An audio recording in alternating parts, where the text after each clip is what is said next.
அன்புடன் கேட்டுக்கொள்கின்றோம்.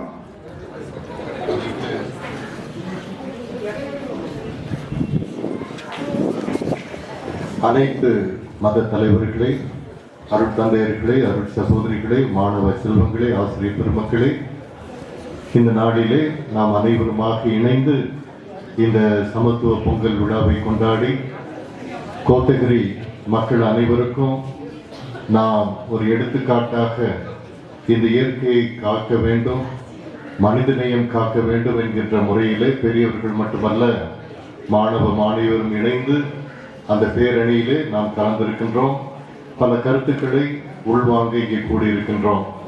என்னையும் இங்கே அழைத்து இந்த வாய்ப்பு கொடுத்த சகோதரிக்கும் மற்ற ஆசிரியர் பெருமக்களுக்கும் என்னுடைய முதல் நன்றியையும் வணக்கத்தையும் நான் தெரிவித்துக் கொள்கிறேன்.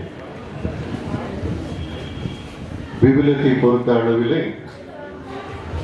விவிலியத்தின் முதல் புத்தகத்திலேயே முதல் அதிகாரத்திலேயே கடவுள் மனிதனுக்காக இந்த உலகத்தை எல்லாம் படைத்தார்.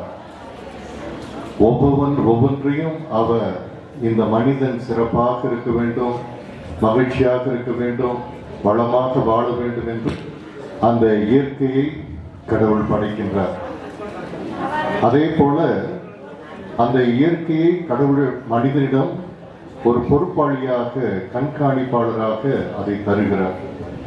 நீ பலகி பெருகி இவற்றையெல்லாம் ஆண்டு நடத்து. அது ஒரு பொறுப்புணர்வாக கடவுள் அந்த மனிதனுக்கு இந்த இயற்கையை தருகிறார். இந்த மனிதனும் அந்த இயற்கையை நல்ல விதத்தில் நம்மை சுற்றி இருக்கிறது. இந்த அருமையான இந்த படத்தை பார்க்கும் பொழுது விலங்குகள், பறவைகள், மரங்கள், செடிகள், கொடிகள், நீர்நிலைகள் எல்லாமே நம்மை சூழ்ந்திருக்கின்றன, நாம் வளமாக வாழ்வதற்காக. எனவே அவைகள் எல்லாம் எப்படி நம்மை பாதுகாக்கின்றனவோ அதே போல நாமும் இந்த இயற்கையை பாதுகாக்க வேண்டும். We have to take care of the nature around us, the water, the trees and all the natural resources that we have to develop.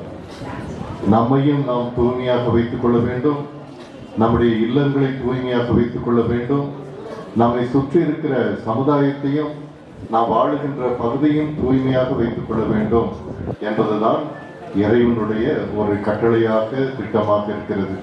எனவே மாணவ செல்வங்கள், இந்த ஒரு கருத்தை நாம் அனைவரும் உள்வாங்க வேண்டும். இந்த உதகையை பொறுத்தளவு, நீலகிரியை பொறுத்தளவு இயற்கை வளம் சூழ்ந்த இந்த பகுதி, அதை நாம் கட்டி காக்க வேண்டும். நம்முடைய முன்னோர்கள் ஒரு வளமான ஒரு பகுதியை நமக்கு விட்டு சென்றிருக்கின்றார்கள். நாமும் அதை சரியான விதத்திலே பராமரித்து அடுத்த தலைமுறைக்கு நாம் அதை கொண்டு செல்ல வேண்டும். போன்ற வளமான கருத்துக்களை எடுத்துரைத்த குரு அவர்களுக்கு எங்களது நன்றிகள்.